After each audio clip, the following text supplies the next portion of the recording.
తెలివైన తీర్పు. భీముని పట్టణంలో సచ్చిదానంద వర్మ అనే ఊరి పెద్ద ఉండేవాడు. అతను ఊరి ప్రజల వివాదాలకు న్యాయంగా పరిష్కారం చెబుతాడని ప్రతీతి. ఆయన ఒకరోజు బజారుకు వెళుతుండగా దారిలో ఇద్దరు వ్యక్తులు వాదించుకోవడం గమనించాడు. ఆ ఇద్దరిలో ఒక అతను జమీందారు, మరొకతను ధాన్యం బస్తాలు మోసే పనివాడు. వీరిద్దరి మధ్య వాదనకు కారణం, పనివాడు ఒక బరువైన బియ్యం బస్తా మోస్తుండగా అది జారి జమీందారు కోడిపై పడడంతో అది మరణించింది.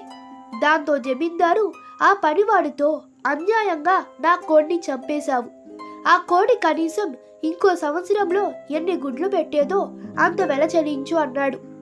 పనివాడు, అయ్యా నేను బేదవాణ్ణి, అంత డబ్బు చెల్లించలేను, పొరపాటున బస్తా చేయి జారి కోడి మీద పడింది, క్షమించండి, కోడి వెల మాత్రం కట్టగలను అన్నాడు. జనం గుమ్ముగూడారు. ఇంతలో అక్కడికి సచ్చిదానంద వర్మ రావడం చూసి జనం అతను సరైన తీర్పు ఇస్తాడని ఆశించారు. జమీందారు పనివాడు సచ్చిదానంద వర్మతో జరిగిన విషయం వివరించారు.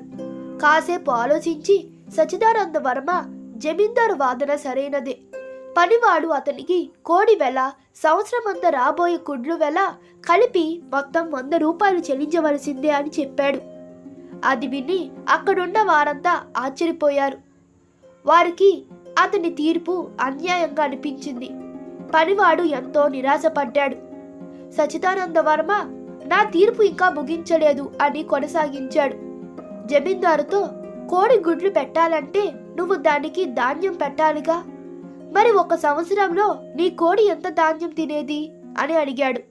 2 బస్తాలు స్వామి అన్నాడు జమీందారు. అయితే ఆ 2 బస్తాల ధాన్యం వెలను నువ్వు పనివాడికి ఇవ్వు అన్నాడు సచ్చిదానంద వర్మ. ఆయన తీర్పు అర్థం కాక జమీందారు అయోమయంగా చూశాడు.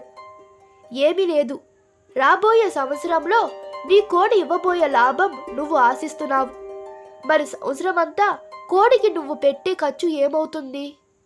కోడి లాభం అతను నీకు ఇవ్వాలంటే ఆ కోడికి అయ్యే ఖర్చును నువ్వు అతనికి ఇవ్వాలి కదా అంటూ వివరించాడు సచ్చిదానంద వర్మ.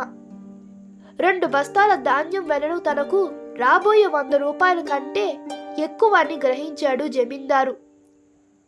గుమ్మగూడిన జనమందరూ తీర్పు విని సంతోషించారు. పనివాడు పొరపాటున కోడిని చంపాడు కాబట్టి తనకేమి ఇవ్వక్కర్లేదని జమీందారు ఒప్పుకున్నాడు. ఈ కథ మీకు నచ్చినట్లయితే మీ అభిప్రాయాలు కామెంట్లో తెలపండి. Please like, share and subscribe to my channel. Thank you.